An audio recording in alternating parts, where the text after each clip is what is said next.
You know, there's something truly special about walking out into your own garden, the sun warm on your shoulders, and seeing these beautiful, vibrant red tomatoes just hanging there waiting for you. It's more than just growing food, it's a connection to the earth, a story you get to be a part of from a tiny seed to a delicious meal. That first bite of a homegrown tomato, still warm from the sun, is a taste of pure satisfaction. It's the reward for all the love and care you've poured into the soil. But sometimes, getting to that picture-perfect harvest can feel a little overwhelming. There's so much advice out there, so many rules that have been passed down through generations. It can be hard to know what's truly best for your plants. I found that just like in design, sometimes the old way of doing things isn't always the best way. It's about finding what works for your space, your story, and in this case, your garden. That's what we're going to do today. We're going to get our hands a little dirty and dig into some of those common tomato planting myths. We'll peel back the layers of old advice and look at what really helps these plants thrive. My hope is that by the end of our time together, you'll feel inspired and confident to go out and cultivate a tomato patch that not only looks beautiful, but gives you the most incredible harvest you've ever had. Let's get started. But first, make sure to click the subscribe button to stay up to date with all our garden tips and tricks. I often hear people say that to get those perfectly red, juicy tomatoes, you need to plant them in a spot that gets blasted by the sun from dawn until dusk. It's this idea that more sun automatically equals more fruit. And for years, I believed it too. You search for that one perfect spot in the yard that has absolutely no shade, thinking that's the secret key. But I've learned, especially in those really hot climates where the summer sun can be relentless, that this isn't always the case. Sometimes too much of a good thing can actually be a little stressful for our plants. Think of it like this. Even we need a little break from the intense heat of a summer afternoon. Your tomato plants are no different. When they're exposed to scorching, direct sun all day long, they can get something called sun scald, which leaves these unpleasant white or yellow patches on the fruit.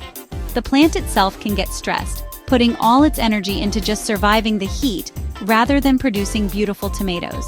It's about finding a balance, a rhythm with the day. So what's the secret? It's finding a spot that gets a good 6 to 8 hours of morning sun, which is bright and energizing, but then benefits from a little bit of afternoon shade. This dappled light during the hottest part of the day acts like a protective umbrella, reducing stress on the plant, conserving water, and actually improving the quality of the fruit. It's a gentler approach, one that works with nature instead of fighting against it, and I think you'll see the beautiful results in your harvest basket. Now, this is a piece of advice I see everywhere, and it sounds so right, doesn't it? The idea is that the tomato stem has these little hairs, or adventitious roots, and if you bury a good portion of the stem, it will sprout roots all along its length, creating a super strong foundation. For years, gardeners have been trenching their plants or digging these incredibly deep holes, thinking they're giving their tomatoes the ultimate head start. It's a technique that's become almost legendary in the gardening world. But here's where we need to pause and listen to the plant. When you bury that stem too deeply, especially in cooler, heavy, or clay-like soil, you're plunging it into an environment that can be cold and wet. That part of the stem isn't accustomed to being underground, and it can become vulnerable. Instead of sprouting a magnificent root system, it can actually begin to rot. This stem rot weakens the entire plant from the very beginning, making it more susceptible to diseases and stunting its growth before it ever has a chance to produce fruit. The better way, the way that honors the plant's natural design, is to focus on a healthy planting depth. Plant your seedling just up to its first set of true leaves. This ensures the main root ball is in well-aerated, warmer soil where it can establish itself quickly and efficiently. You're encouraging the roots to grow down deep in search of water, which is what truly creates a strong, resilient plant.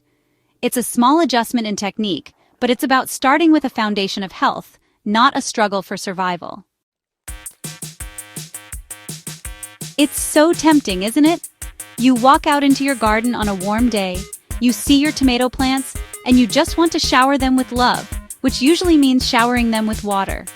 The common thinking is that consistent, daily watering keeps the soil moist and the plants happy. We worry that if they dry out for even a moment, they'll wilt and suffer. So we get out the hose or the watering can every single day, giving them a little drink, thinking we're doing the best thing for them. The problem with this constant shallow watering is that it teaches the roots to be lazy. If there's always a supply of water right at the surface, the roots have no reason to grow deeper into the soil. They just hang out near the top, creating a shallow, weak root system that is incredibly dependent on that daily drink. This makes the plant far more vulnerable during a heat wave, or if you happen to miss a day of watering. It also creates a constantly damp surface, which is the perfect invitation for fungus and disease to move in. The key is to think about deep, infrequent watering. You want to give your plants a really good long soak, allowing the water to penetrate deep into the soil. Then, and this is the important part, you let the top few inches of soil dry out completely before you water again. This encourages the roots to grow down, down, down in search of that moisture, creating a robust, strong, and resilient root system that can withstand dry spells and support a healthier, more productive plant. It's a lesson in tough love that pays off beautifully. When you picture a tomato plant, you almost always picture it inside one of those classic cone-shaped wire cages you find at every garden center. It's become the go-to symbol for tomato growing. The myth is that every single tomato plant, regardless of its type, must be caged to be successful. We're told this is the only way to keep the fruit off the ground, provide support, and keep the plant contained. So we dutifully buy a cage for every seedling we plant, wrestling the growing branches into their wire confines. But just like people, tomato plants come in all different shapes and sizes with different needs. There are two main types, determinate and indeterminate. Determinate varieties, often called bush tomatoes, grow to a specific, compact size, produce all their fruit in a short window, and then they're done. For these smaller, more manageable plants, a simple stake or a small cage is often more than enough support. They don't have the sprawling nature that requires a huge structure. On the other hand, you have indeterminate varieties. These are the vines that will just keep growing and producing fruit all season long, reaching for the sky. For these ambitious growers, a standard small cage can quickly become overwhelmed. They need something more substantial, like a tall, sturdy stake, a method called the Florida weave, or a beautiful, strong trellis they can climb. The point is, support is not a one-size-fits-all solution. It's about understanding the story of the plant you're growing and choosing a structure that will help it, not hinder it. In our desire to nurture our plants and get the biggest harvest possible, it's easy to fall into the more is more mindset, especially with fertilizer. The myth tells us that feeding our tomato plants every week with a powerful fertilizer is the fast track to an abundance of fruit. We see the leaves get greener and the plant grow bigger, and we assume that all this vigorous growth is a sign of a happy, productive plant. We're feeding it, so it must be giving us its best, right? The truth is, over-fertilizing can be just as harmful as under-fertilizing. When you give a tomato plant too much nitrogen-rich food, it gets a signal to put all of its energy into growing lush, beautiful green foliage. You'll end up with a plant that looks like a giant, gorgeous bush, but when you peek beneath the leaves, you'll find very few flowers and even less fruit. The plant is so busy growing leaves that it completely neglects its main purpose, producing those delicious tomatoes you've been dreaming of.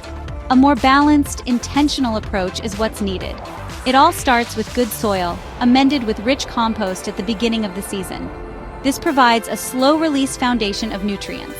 Then, you can feed your plants with a balanced fertilizer, one that's formulated for tomatoes, but only at key moments, like when you first plant them, and then again when they start to set fruit. It's about feeding with purpose, not just on a schedule, and listening to what the plant actually needs to create fruit, not just foliage. This thoughtful approach will give you a truly balanced and bountiful harvest. So there you have it. We've walked through the garden together and busted 5 common myths that can hold our tomatoes back. We've learned that a little afternoon shade can be a blessing, that planting too deep isn't the answer, and that deep, infrequent watering builds strength from the ground up. We know now that caging isn't a requirement for every plant and that feeding our tomatoes is more about balance and timing than just sheer quantity. Each of these truths is a tool you can now use in your own garden. These aren't just tips, they are shifts in perspective that can make all the difference between a frustrating season and a truly joyful one. By avoiding these common mistakes, you're setting your plants up for success. You're creating an environment where they can be healthier, stronger, and more productive than ever before. It's about working smarter, not harder, and building a partnership with your plants that is based on understanding what they truly need to flourish. My hope is that you feel empowered to go out and cultivate the garden of your dreams. Imagine a kitchen counter piled high with tomatoes of all shapes and sizes, a testament to the care and knowledge you've sown. That success is absolutely within your reach. If you enjoyed digging into the truth with me today, I'd love it if you'd subscribe to the channel. We have so many more stories to tell and so much more to grow together.